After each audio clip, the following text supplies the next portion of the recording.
Shira Chess, so great to see you.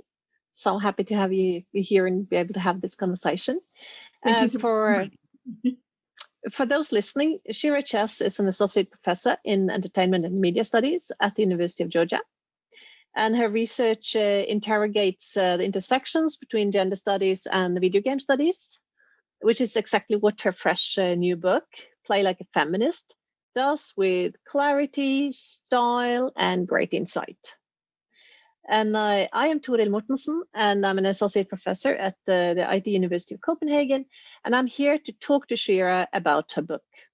I have been doing research on games since the early 90s, and my most recent works explore transgression and transgressive aesthetics, and that is something I'm going to draw on in this conversation with Shira, so just don't be surprised when that term pops up. And to start this off, Shira, I'm going to hold up your book for a moment. Here it is, with a beautiful laughing Medusa on the front page.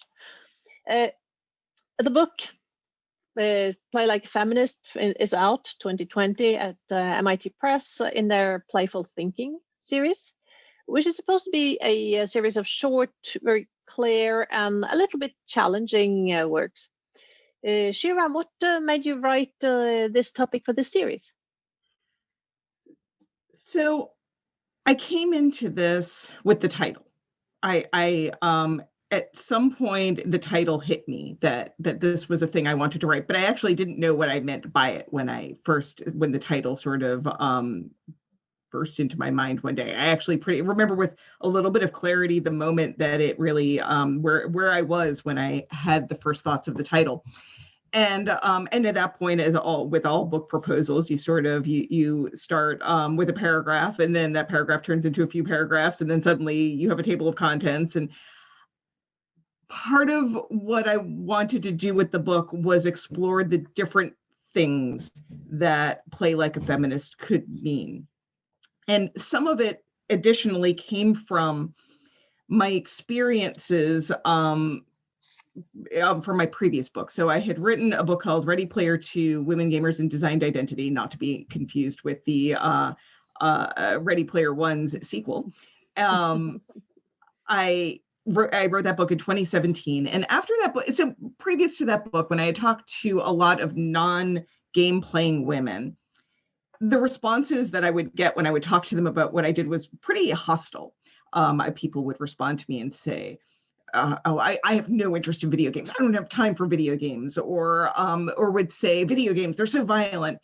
But there was definitely a subtle shift that started happening sort of in the 2014, 2015 and after, sort of in the post Gamergate time period, where I would say what I was studying, and people would sometimes say to me, oh, I'm so obsessed with this game, or I would recommend a game to somebody, and they would say, they would come back afterwards, as particularly for sort of more artful and literary games, and say things like, I never knew that a game like that existed. And so it hit me at that moment that there are a lot of people out there, women and otherwise, who don't know what video games have become, and that there's sort of this insider baseball to how video games are talked about in sort of the broader culture of it and within the industry, where a lot of us that are in the know what games are amazing and artful and good starter games to pull people in and to make people think differently. And at the same time, they don't know where to find them. Right? There aren't always good places to start. Starting new things is hard. And so a lot of this book for me was written to them. I wanted to write a book about play in video games that was specifically for non-gamer audiences, because to me, if we can disrupt the video game industry pretty well, frankly, by pulling in new kinds of games and gamers, right? We can get more. The more people we get playing, the more this mass medium can have some power. I like the way you move into this, and you start out in chapter 1 by talking about what's called playing like a girl, and you start out talking about leisure and relating games to leisure. And this is where you start your argument about exactly this that you've just been talking about, but drawing people in and demonstrating that games are for everybody. But at the same time, when you start discussing this idea of leisure, you very much connect it to something more game-like, something deliberately not productive. Can you say something more about the acceptable feminine leisure practices? So it's complicated, right? We how we think about leisure broadly, it is culturally defined, and it is defined also by gendered expectations and age expectations. And I have my own sort of difficulties with leisure time, right? So the definition that I like to use for leisure, incidentally, because I like to half the time when I start talking about leisure, people are like, "Well, how do you define leisure?" And so the definition that I like to use is free, unstructured, non-obligatory time that helps to decrease stress and improve lives. Which is sort of an amalgam of a lot of different definitions that I've kind of thrown together. And of course, we all need leisure. We all need play. And when we're young, we don't really need that reminder. It comes pretty naturally to for what we're doing, most of us when we're younger, kids play. But as we get older, we forget that play gets harder and more complicated. We have all kinds of hangups and sometimes forget to take focused leisure time to do things that we love. And I mean, the goal of my writing this was not to take away productive leisure practices that make people happy, because if any leisure practice that makes people happy, I think is good, right? If people enjoy knitting and quilting and doing things that have some sort of productive end, then they should do those things because that ultimately makes them happy. But I do want people to be more critical and think about their leisure and not just take for granted that that the leisure they're doing now is the only possible leisure that they can do, and that there aren't other things that they can do out there. And I have my own struggles with leisure, right? I mean, I'm sure, as I'm sure you have the same kind of thing, where studying video games, there's a lot of inner debate with me where I get into these conversations with myself trying to figure out when I'm playing a video game if it's work or if it's play. I'm constantly in that inner battle where I'll think to myself, well, I have a half an hour. I should probably do something fun. And then I'll think to myself, oh, I should play this game. And then I think to myself, oh, wait, but if I'm playing that game, I should be taking notes. And then I think, oh, wait, but then it's not play anymore. And then, it cycles back around again.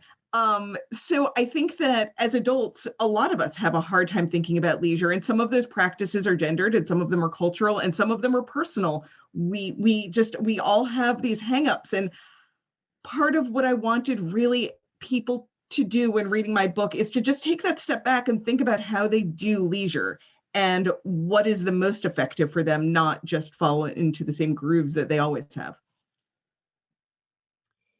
One of the things I noticed while going through this is when you talk about playing like a girl, it focuses being a woman and femininity very much on the female body. It's like the body you're born into, and that is instead of taking in a kind of a social, economical, cultural point of view on what restricts women. When you start to talk about playing like a girl, it all becomes very physical. It becomes about running slow or fast. It becomes about throwing hard or throwing clumsily. Mm-hmm. And also in your own experiences, you kind of situate it very much in your own body, and the play and the understanding of how women play becomes very situated in the body. But I know from your discussions that is not the only restriction or the only understanding you have of playing like a woman. So can you talk a little bit about why you chose to focus on the physical womanhood and not on, for instance, the cultural or the social or the economical womanhood? So yeah, I mean, part of what I was writing was a critique of how we typically situated inside of bodies. When we talk, when kids on playgrounds use that phrase, you play like a girl, you run like a girl. When I was I start off that chapter talking about how when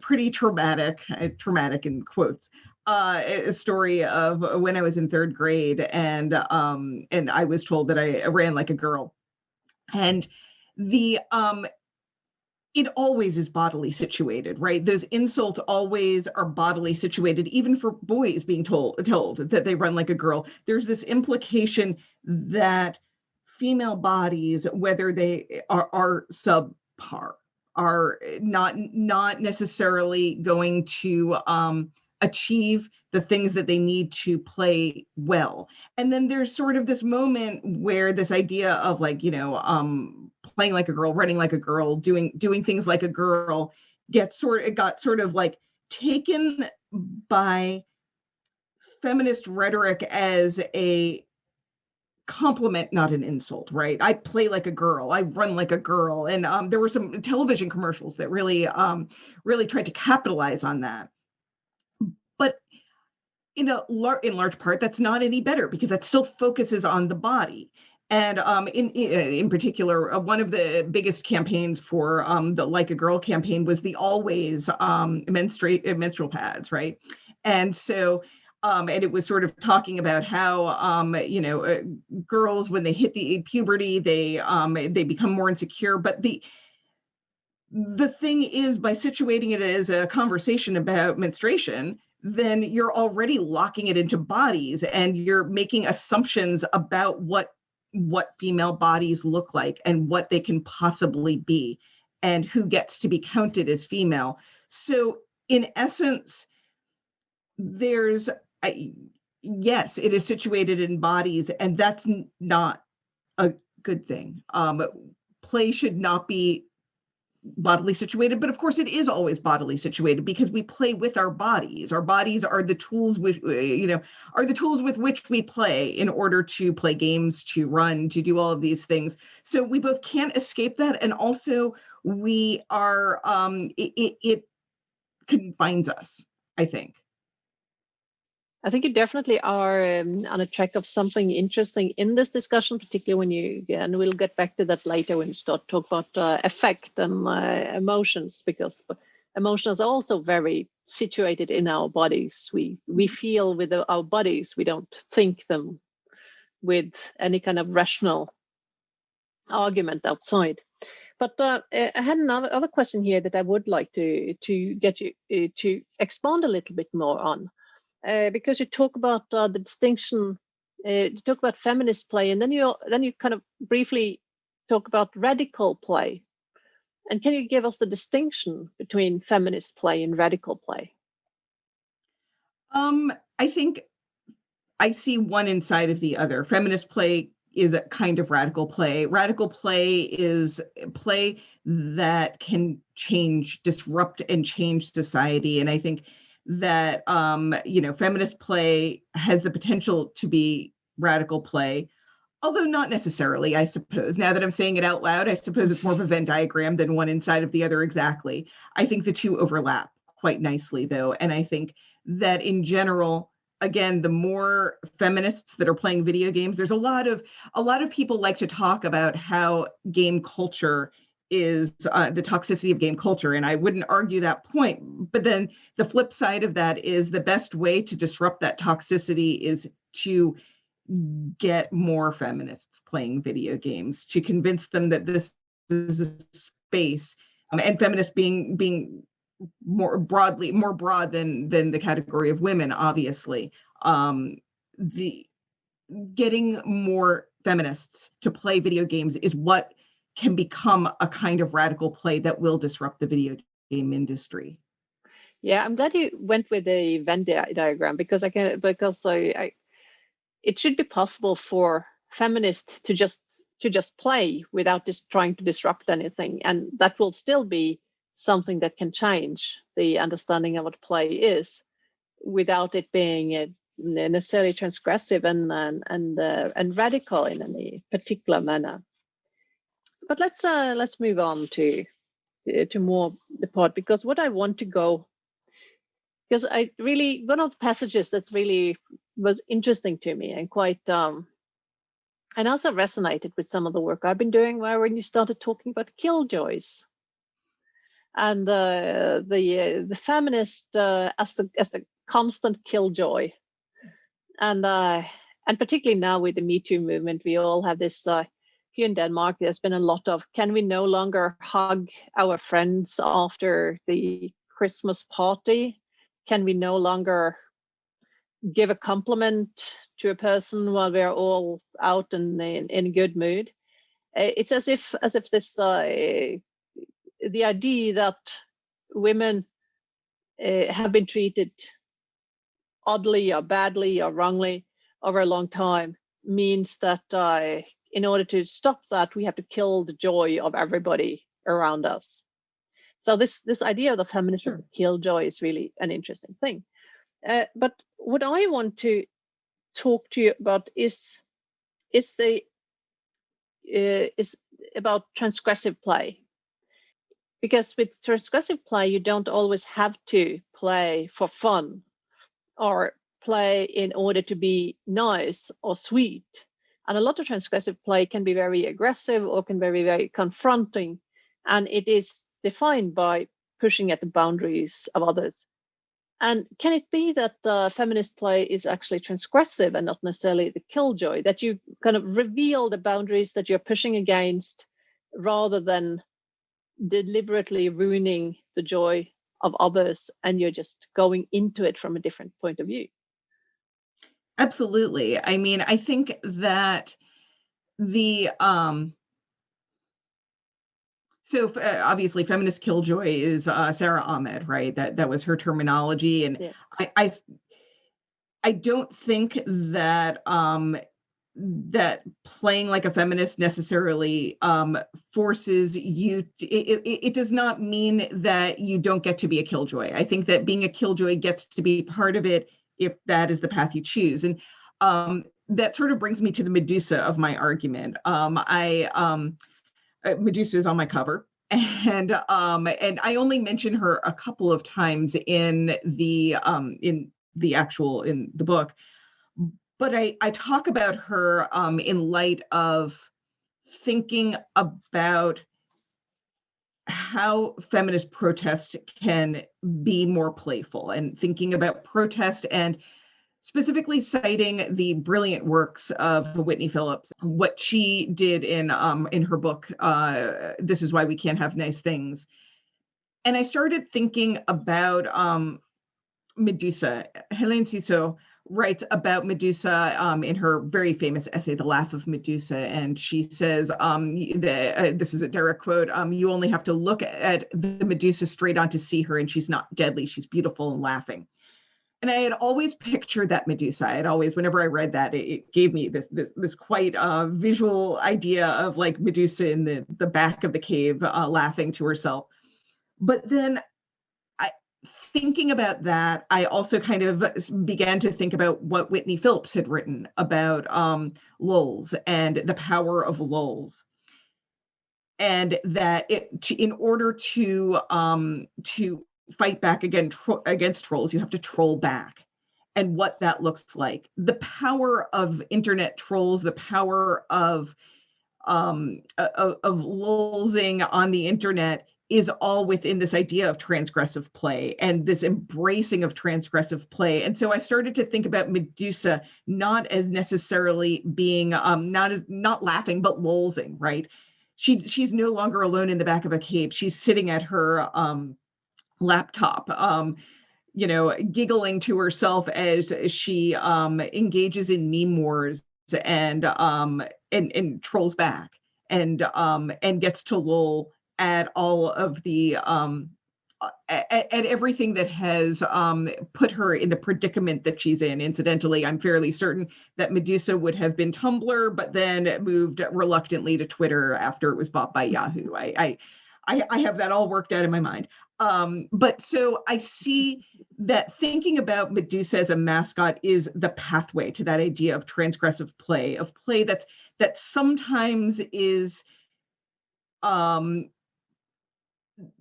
decidedly playful and sometimes can be a little bit dangerous, but can always affect change and be, as you put it, transgressive.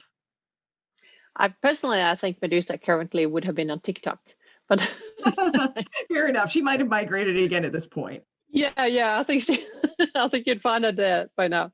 I would absolutely watch. But on TikTok. One of the things I want to catch on to here is this point of view of trolling as transgressive play, which I do not disagree about that. But but it's still not necessarily a common understanding of it, because trolling is often seen as very aggressive, very disruptive, very destructive.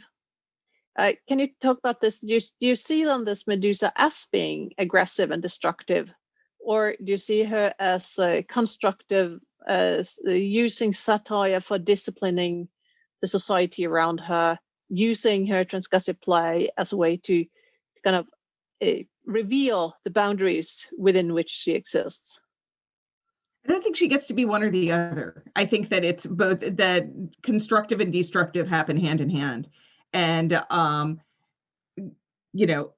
trolling that is at least done in a way that fixes things is going to be both destructive and constructive. I hope, right? Like that is sort of the best case scenario of who Medusa is and who we could all be writ large as playful feminists, is both destructive and constructive.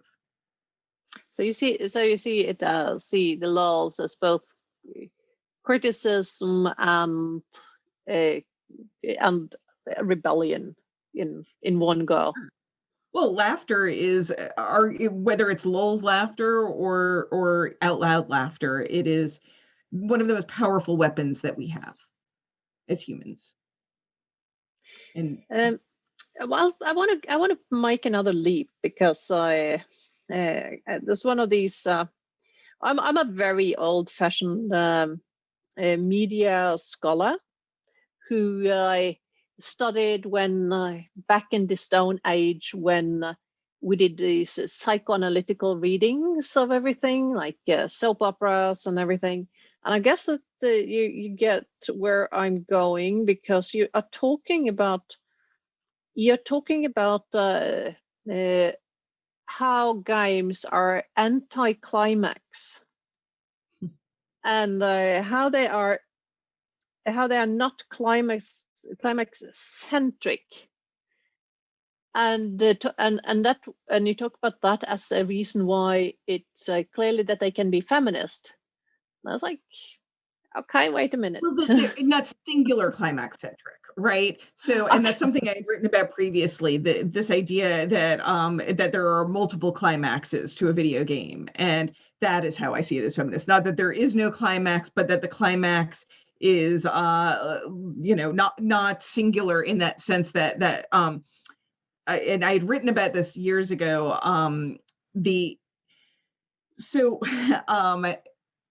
Often our understanding of narrative shape and frame in per narrative theorists is typically this. I think it's Robert Scholes is the one who started it. Talked about it in terms of the climax, and sort of talking about it in this very how its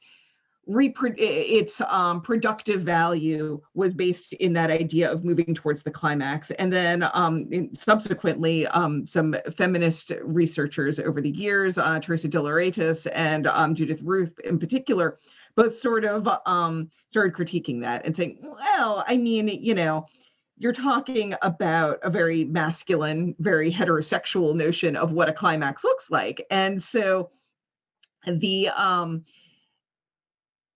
argument that I had made in this journal article many years ago was that this debate, that the old debate, the debate I'm sure you are, that you were well embroiled in back in the day, of whether or not video games are narrative, is really sort of missing the forest for the trees, because that argument is all based on a very heterosexual masculine understanding of what an orgasm is or is not. I think those are two different things. I think the narrative, the narrative or not understanding of video games is based on a different approach to it. But I would like to ask you about, because one of the things that way before the video games, we were discussing soap opera, and soap opera specifically with a multiple climax structure, where you kept having a new peaks and revelations all the way through, and continue every time. Would you say that that is a structure that you find in video games as well? Well, I think it depends on the game, right? I think making sort of broad generalizations about all games, doesn't really. Games can look like so many things, and part of the problem that we have now when we talk about video games, not we, but like sort of culture at large, is there are just these broad assumptions about what it's meant to be a video game. And of course, how does one talk about the narrative and climactic structure of Animal Crossing versus Metal Gear Solid? How are those two things even comparable in a lot of ways? But at the same time, I think that, looking at sort of the work of Tanya Modleski and Jess Radway, thinking about how the forms you're talking about, soap operas and other forms that were specifically meant for feminized audiences, become so belittled, right? So I absolutely think that many games have sort of that soap opera climactic structure for sure. Not all, I think that I'm sort of like sweeping through my head for different kinds of examples, but if you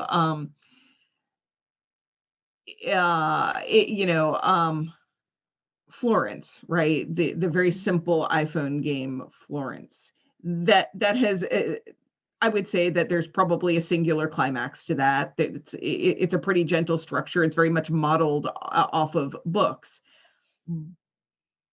But video games have sort of brought into more mainstream culture the kinds of climactic potential that soap operas once were derided for. Well, thank you. And I, by the way, would think you could absolutely compare, I don't know, Stardew Valley and Metal Gear Solid. Yeah. But what I want to go back into is this idea where the games already are feminist, that what we're already playing is a structure that is different from a traditional, particularly film structure. And if so, why do you want to burn it all to the ground? Well, I was going to say, I don't want to burn it to the ground, but so I think that that's a fair question. Burning it to the ground, I don't want to absolutely eradicate everything that's there, but I want to burn it down to see something new arise from it. I think that there is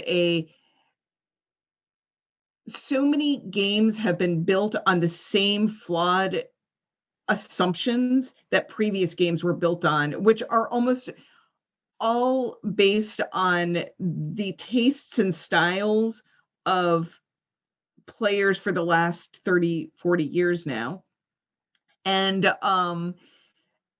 very little, and or technology and technological constraints. So a good example of this is the platformer, right? The side-scrolling platformer. What an odd thing for us to keep replicating over and over again now that we don't have to, but we do, because it's generic style that we understand to be a way to do video games. I myself am not a big fan of the platformer. The second I see a platformer in a game, I'm like, and done. That's just not my thing. But I think that part of the problem that we have is that we just keep building on the same things over and over again, and that thwarts innovation. And you can see it. You can see that since in the last decade, since more diverse people have been making more indie games and have been able to get those games published because of changing technologies now with mobile phones and with more open ability to put things on, to publish things on even the consoles. We're seeing so much more innovation already, so many more new kinds of games that disrupt our understanding of what a game gets to be. And that's what I want to see more of. The more people, the more feminists that play video games, the more we build a market. And the more we build that market, the more feminists that say, hey, actually, I would love to make video games and enter the industry, because the industry will then not look like it did 2 decades ago. It's certainly a very positive and maybe a bit positivist way of looking at things. But, I wrote this book in 2017 and 2018, and it's complicated now because now it's 2020, 2021. And there's, the world changed. Academic publishing is slower than perhaps other forms. And so the world changed in the time that I wrote that book, and it has made me reflect a lot. But I'd like to think that this is the best possible way to disrupt the game industry. And I got tired of talking about all of the bad things. And part of what I wanted to put out into the world was, here's the good stuff. Here's the reason you should be playing video games, not here's the reason why you should be careful playing video games. Yes, thank you. I totally, I do not disagree. Let us see something else rise, and something particularly a little bit more innovative. That'd be fantastic. But I want to go to your project, because you describe your gaming circle, and you talk about that. You start out with mentioning action research and the kind of participatory research, and how you start a gaming circle in order to do that kind of tests to see whether you can make women play. Can you tell me why you want to start out with changing the way they play, instead of just first, or in this case, look at how they already play, what kind of playful practices are already in the lives of these women? So what I found was, when I spoke to, when women would say things to me like, I never knew that games like that existed, I realized, and sort of going through in conversation, I realized that a lot of it is that in general, when you're starting a new thing, you need help and you need curation. And the way that you do that is by building community and creating community that feels safe. Nobody's going onto Xbox Live having never played video games and been like, show me, how do I become part of Xbox Live? They will get massacred, right? That is a good way for them to become miserable and then decide, oh, this wasn't for me in the first place. But I wanted to try and think about, how do we build support networks? And within that, I've been recently thinking a lot about when I first became a game player. So I was not someone who, I had an Atari 2600 growing up, but I kind of let that go by the time I was late elementary school, early middle school. I grew up in the 80s, so there were arcades around, but I never got into arcades in high school, college, even after college. I never got into playing video games. And it wasn't until I was working at a company, I was working at a publisher, and I guess probably early 30s. And some of my coworkers played a game called City of Heroes. And they invited me to play. And at first I was reticent. And then finally they kind of pulled me in. And City of Heroes, for those who don't remember, was sort of, it was during the early time of World of Warcraft, and when EverQuest was sort of cycling down just a little bit, but it was a superhero themed MMO. And I was terrible. But I also had the support network of friends that helped me through it and helped me figure out what I do and don't like in games.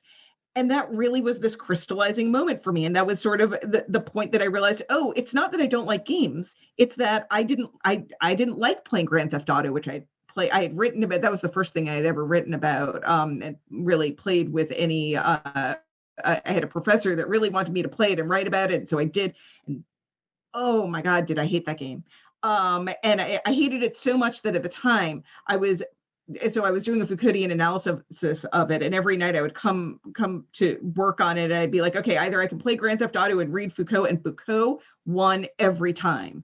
I just never wanted to play the game.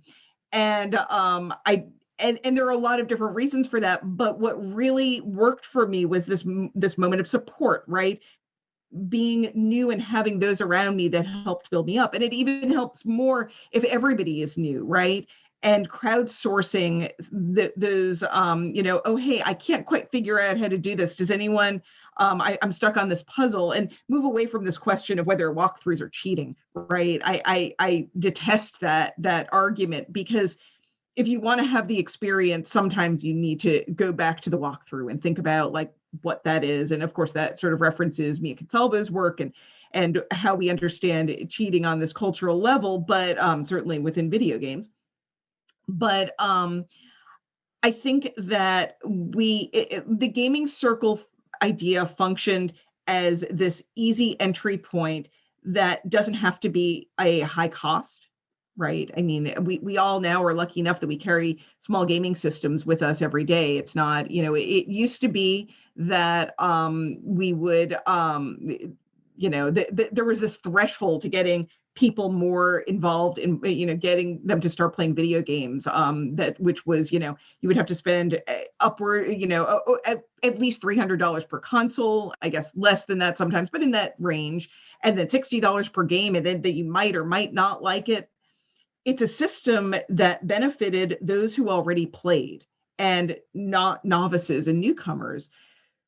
But since now we carry these like excellent gaming systems with us all the time, it changes how we can think about play. It changes what our access to that is. And now all we need is community to support it.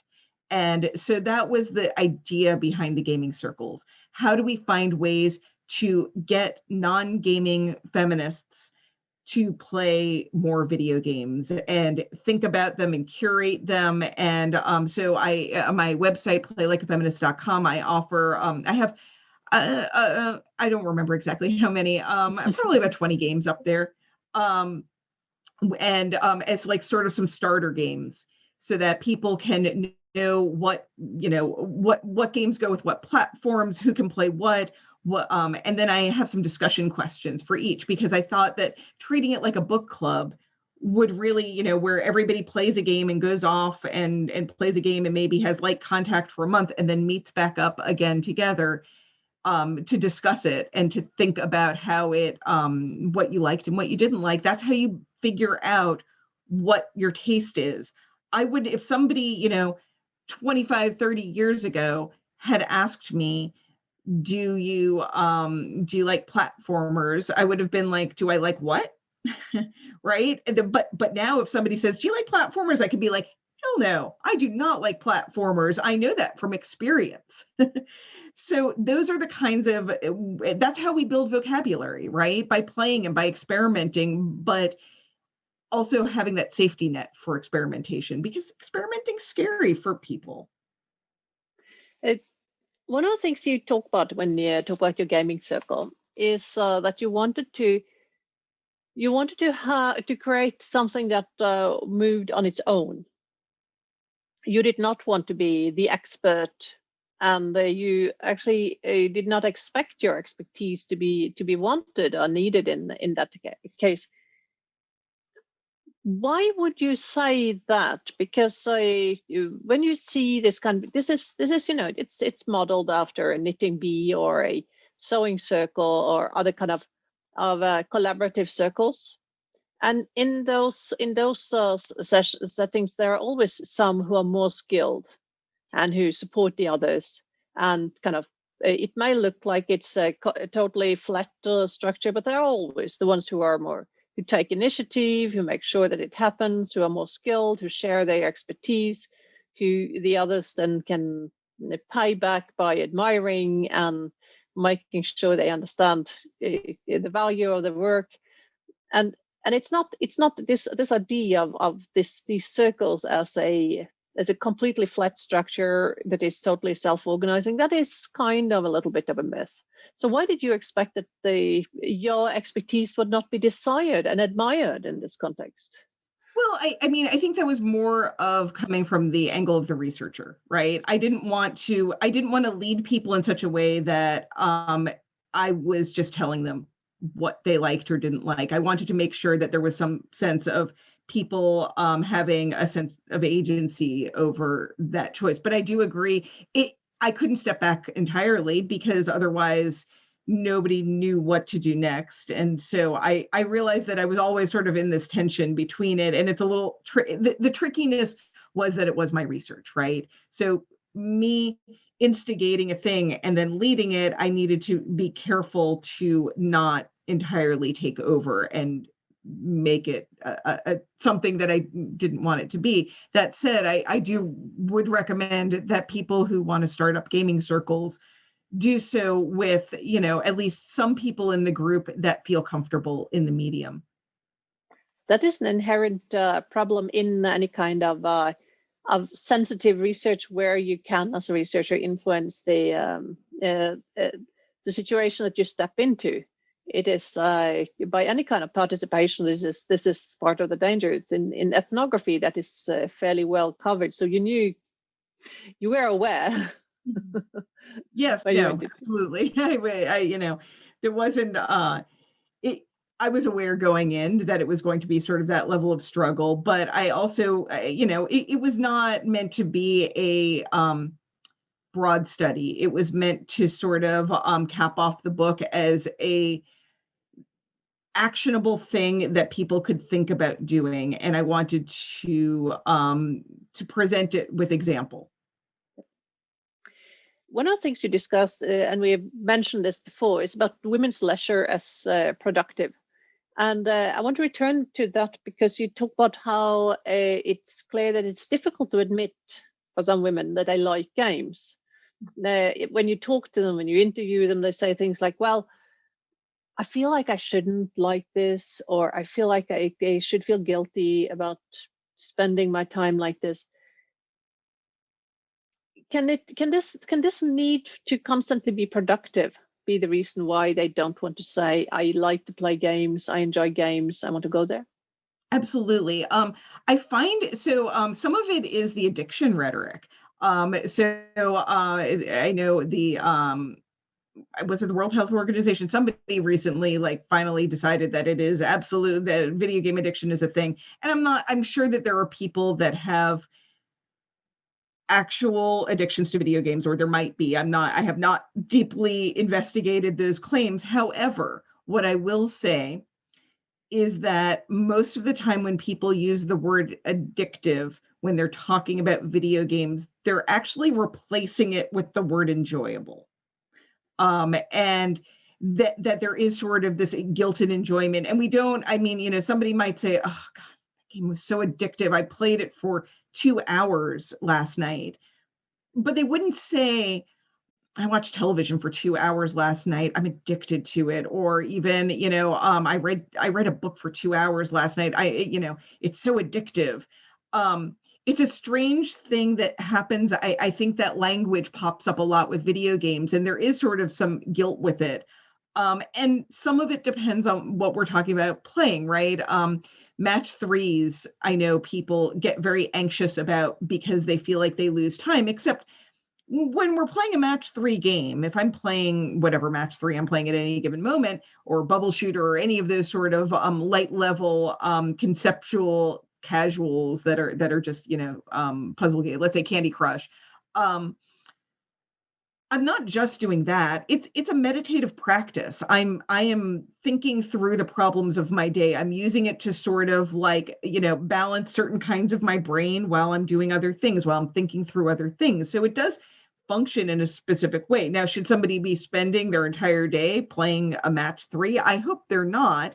And we all need to sort of figure out what those boundaries look like. But I think that the addiction rhetoric is something that makes people very anxious about the lack of productivity, scare quotes there, of playing video games. And then also, I think that introducing people to games that they do feel have those artful and literary potential, have that artful and literary potential to them. So, for example, Monument Valley, or pretty like 90% of what Annapurna Interactive puts out there falls into the category of artful and literary. And those games, Oxenfree is another one that has a lot of that potential. And if a match 3 game is not going to change somebody's life. It's not going to disrupt the industry. It's not going to change how you think about the video games and leisure in your life, and how you think about play and how you organize play into your life. But but a lot of games out there will, and they're accessible and they're easy and they're cheap.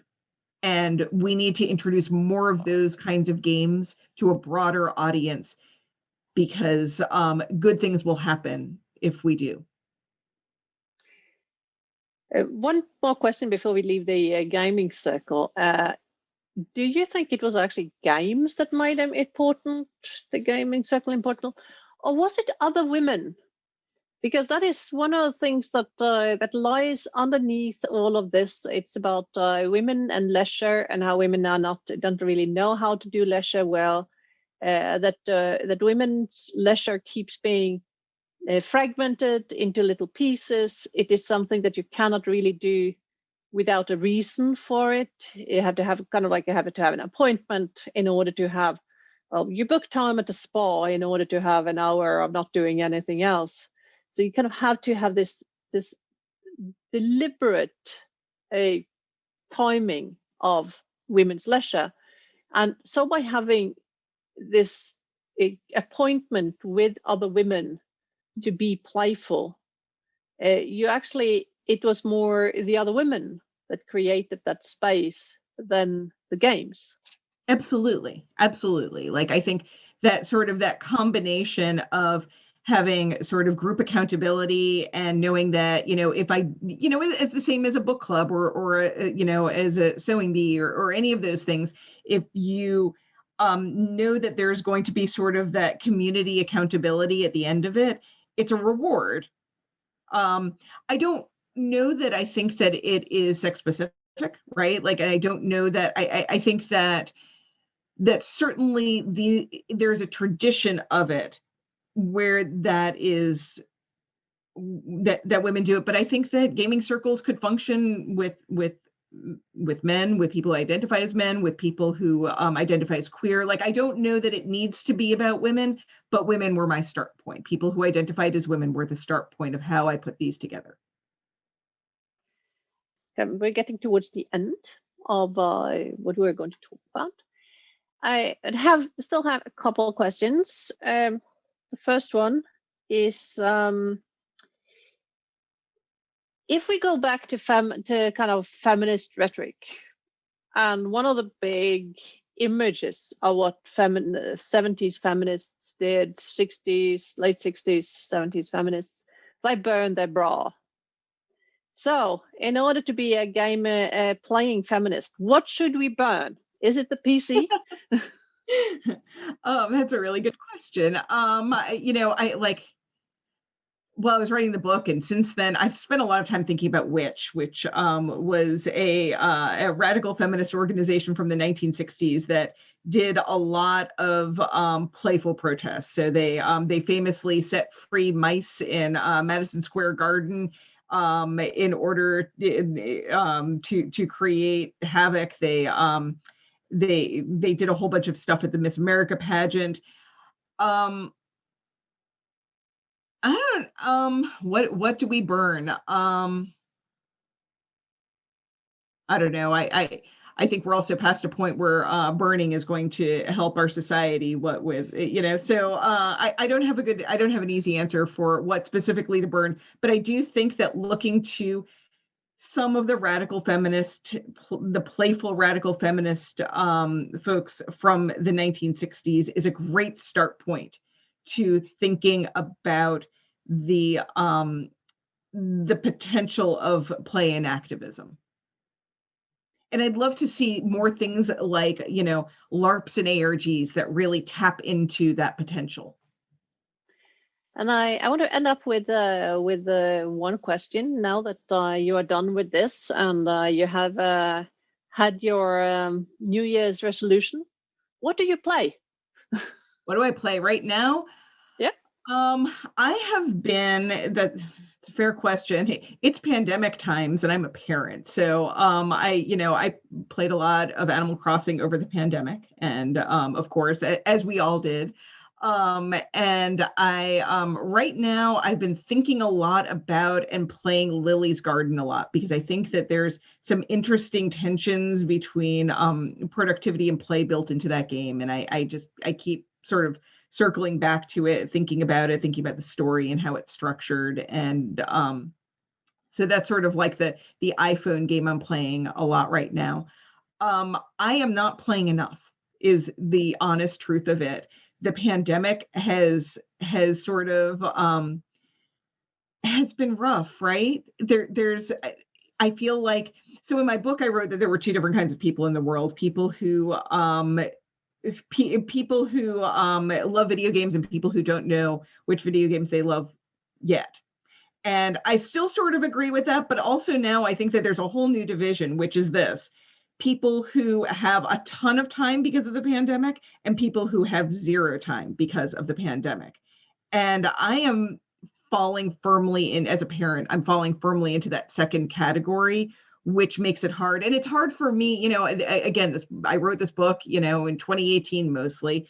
And then the pandemic happened, and it's very hard for me to look at people and say, oh, well, you absolutely have to be playing video games because, you know, people who I might have recommended that to 2 years ago, it sounds condescending now, right? Where things are really hard and we're all just coping. And if we can find playful ways to cope, then we should be doing them. But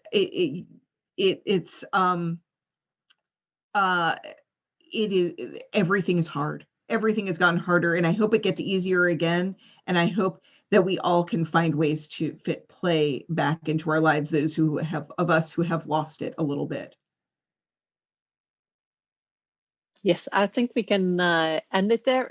Thank you very much, Shira, for being with us. And thank you very much for sharing so much of your wonderful book and for this enlightening discussion. Thank you so much for having me. I genuinely, I love talking to you. Thank you very much.